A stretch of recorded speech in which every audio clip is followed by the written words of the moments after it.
aliporudi nyumbani kwake alitafakari usiku kucha.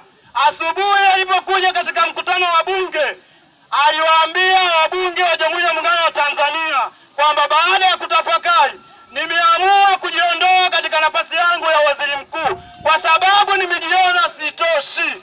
CCM oyee! Sasa nataka niwaambie, kama ameona hatoshi kwenye nafasi ya waziri mkuu, atawezaje kutosha kwenye nafasi ya urais?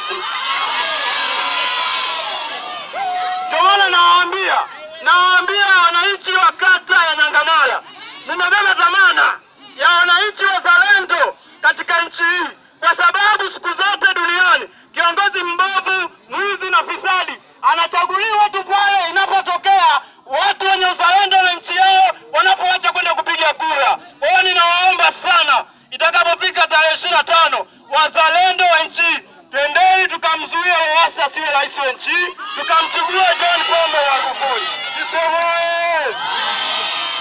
Kwa hiyo nataka niwaambie, wakala tu watu wanafikiria kumpa kura Lowassa, kama mwenyewe aliona hatoshi kwenye nafasi ya waziri mkuu, anawezaje yeye kuwa anatosha kwenye nafasi ya urais? Kwa sababu hakuna aliyemwambia aondoke, alimwambia itathmini kama unatosha kwenye nafasi yako. Akaja anajibu kwamba hatoshi kwenye nafasi ya waziri mkuu, akaamua kuondoka katika nafasi ya waziri mkuu. Iweje leo hajifikirie anawezaje kutosha kwenye nafasi ya urais? CCM oyee! Kwa nataka niwaambie, tunachagua rais mtendaji Dr. John Pombe Magufuli.